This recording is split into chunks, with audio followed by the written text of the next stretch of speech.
Welcome to this Bible study about healing in the Old Testament. We study the books from Joshua to Job, and we see what they say about healing. These books show how Israel lived in the Promised Land, the entry under Joshua, the time of the judges, the kings, and later the return from exile. In all of this, one clear line comes out about God, health, and sickness. God is faithful to his promises, and he hears prayers for recovery. Let us look at 3 stories. Story 1. Not words, but deeds. One of the promises God gave to Israel is that he will remove sickness from their midst when they serve him. This promise is clearly written in Exodus 23 verse 25. So you shall serve the Lord your God, and he will bless your bread and your water, and I will take sickness away from the midst of you. The question is, did God also keep this promise in the history that follows? The answer the Bible gives leaves no doubt. Joshua, at a high age, looks back and says in Joshua 21 verse 45, "Not a word failed of any good thing which the Lord had spoken to the house of Israel. All came to pass." And a little later, in Joshua 23 verse 14, "Behold, this day I am going the way of all the earth. And you know, in all your hearts and in all your souls, that not one thing has failed of all the good things which the Lord your God spoke concerning you. All have come to pass for you, not one word of them has failed." These words show how God acts. He does what he promises. The history of Israel under Joshua confirms this. This fits with what is later said in the New Testament about all the promises God has given in Christ. 2 Corinthians 1 verses 19 say, "For the Son of God, Jesus Christ, who was preached among you by us, by me, Silvanus, and Timothy, was not yes and no, but in him was yes. For all the promises of God in him are yes, and in him amen, to the glory of God through us." Amen means so it is. The promise is confirmed in Christ. In line with Joshua's witness, the message is clear. What God has spoken, he will do. This also appears later when Solomon looks back after the temple is dedicated. First, Kings 8 verse 56 says, "Blessed be the Lord who has given rest to his people Israel, according to all that he promised. There has not failed one word of all his good promise, which he promised through his servant Moses." At the start of Joshua's leadership, God gave him a key to walk in the promises of his word. That key is about attention to the word and obedience. Joshua 1 verses 7 say, "Only be strong and very courageous, that you may observe to do according to all the law which Moses my servant commanded you. Do not turn from it to the right hand or to the left, that you may prosper wherever you go. This book of the law shall not depart from your mouth, but you shall meditate in it day and night, that you may observe to do according to all that is written in it. For then you will make your way prosperous, and then you will have good success." About health, we hear the same wisdom in Proverbs. Proverbs 4 verses 20 say, "My son, give attention to my words, incline your ear to my sayings. Do not let them depart from your eyes. Keep them in the midst of your heart, for they are life to those who find them, and health to all their flesh." The line is consistent.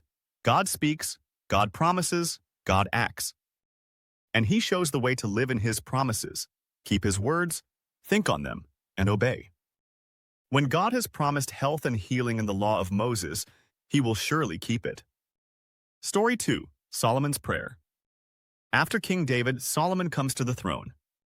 David wanted to build a temple for God, but God chose that his son Solomon would do it. Solomon built the temple in 7 years and then dedicated it with prayer and supplication for the people. In that prayer of dedication, Solomon asks for restoration when the people sin, are defeated, or go into exile and then repent and pray toward the house of God. The cause is named in his prayer, "Because they have sinned against you." Judgment, drought, plagues, and trouble are in this context connected to breaking the covenant. But Solomon asks for grace when there is repentance. He links that prayer to every kind of disaster and also to sickness. Kings 8 verses 37 say, "When there is famine in the land, pestilence or blight or mildew, locusts or grasshoppers, when their enemies besiege them in the land of their cities."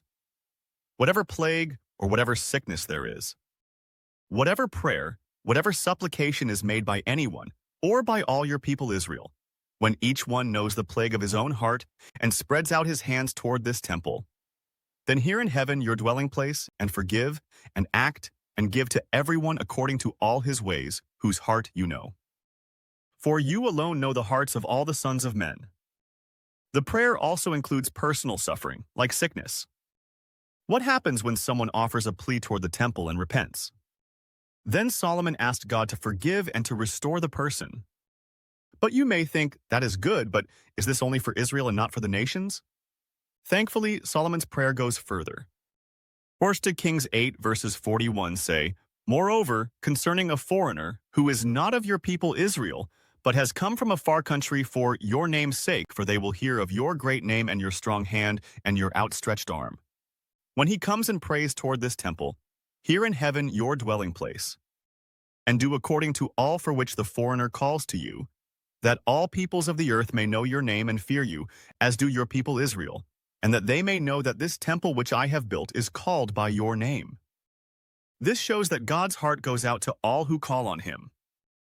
The Bible then says in 2 Chronicles 7 that God really heard and answered Solomon's prayer. 2 Chronicles 7 verse 15 says, "Now my eyes will be open and my ears attentive to prayer made in this place." God wants to forgive, to hear, to act, and to heal. But Solomon's temple does not exist anymore.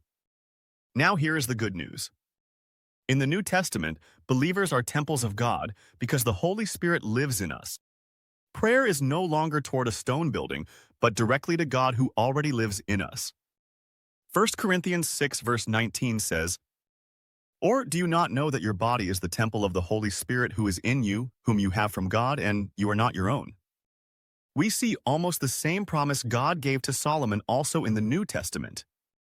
Jesus says in John 15 verse 7, "If you abide in me, and my words abide in you, you will ask what you desire, and it shall be done for you." In other words, God hears and restores. Story 3. Job was healed. The book of Job is often named and talks about suffering and healing. But what can we learn from Job? James 5 verse 11 says, "Indeed, we count them blessed who endure." You have heard of the perseverance of Job and seen the end intended by the Lord, that the Lord is very compassionate and merciful. The focus is on endurance and on the outcome. The Lord is very compassionate and merciful. So Job is not a counterexample to healing, but a witness of God's restoring mercy and protection. We see this also in what God said to Ezekiel about Job.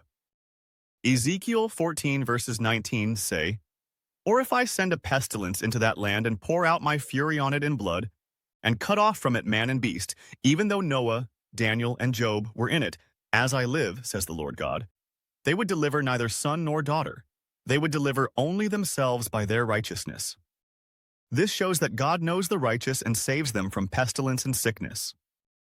Let us study some facts about Job in the light of sickness and healing. Fact 1. It was not God who made Job sick, but the devil. Job 2 verse 7 says, "So Satan went out from the presence of the Lord and struck Job with painful boils from the sole of his foot to the crown of his head." The devil caused Job's sickness. Yet some say Job 1 verse 8 seems to show that God put Job forward. Then the Lord said to Satan, "Have you considered my servant Job, that there is none like him on the earth, a blameless and upright man, one who fears God and shuns evil?" How is this?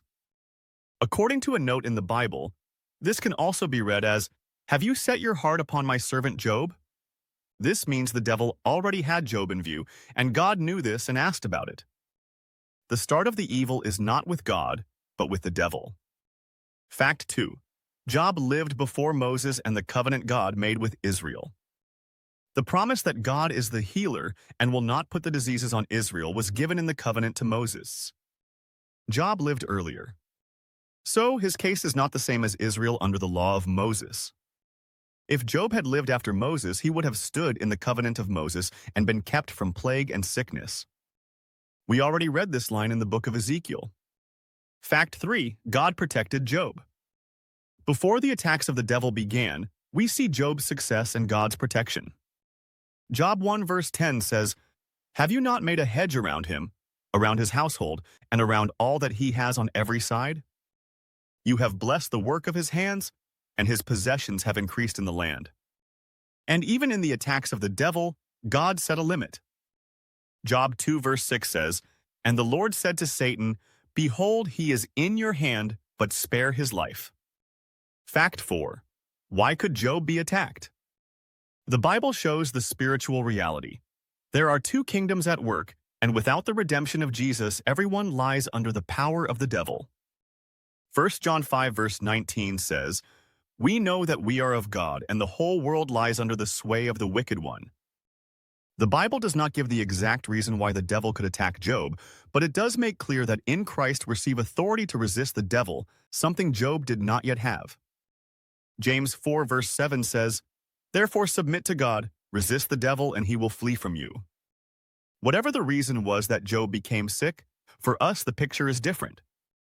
We do not need to be sick because through Jesus we have received authority over sickness and we can resist the devil. One more fact.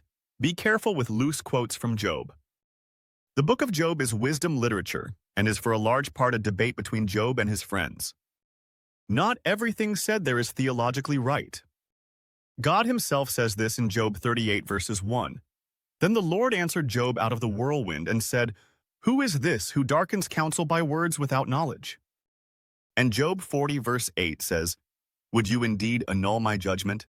Would you condemn me that you may be justified?" And about Job's friends, God says in Job 42 verse 7, "And so it was, after the Lord had spoken these words to Job, that the Lord said to Eliphaz the Temanite, My wrath is aroused against you and your two friends, for you have not spoken of me what is right, as my servant Job has. So it is not right to use, for example, the Lord gave and the Lord has taken away, or shall we indeed accept good from God and shall we not accept adversity?" Against the broad biblical line. At that moment, Job did not know that the devil struck him, and the book itself corrects Job for some of his words. Fact 5. Job's suffering lasted months, not decades. We do not know the exact length of Job's sickness, but Job 7 verse 3 gives an important hint. "So I have been allotted months of futility, and wearisome nights have been appointed to me." Job speaks about months, not about decades. So Job was sick for a short time. After his healing, Job lived long. Job 42 verses 16 say, "After this, Job lived 140 years, and saw his children and grandchildren for 4 generations. So Job died, old and full of days." Fact 6. Job was healed and restored. The end of the book is the high point. Job 42 verse 10 says, "And the Lord restored Job's losses when he prayed for his friends. Indeed, the Lord gave Job twice as much as he had before." And verse 12 adds, "Now the Lord blessed the latter days of Job more than his beginning." This is exactly what James sums up. The Lord is very compassionate and merciful. The book of Job does not end with sickness, but with healing and blessing. Fact 7. The Bible does not use Job as a reason not to heal. In the New Testament, during the ministry of Jesus and the apostles, Job is not used as an argument to refuse healing. On the contrary, Jesus and his disciples went around and healed all. In the Old Testament, we therefore see beautiful stories about God who wants to heal. From Joshua to Job, God wants the best for us.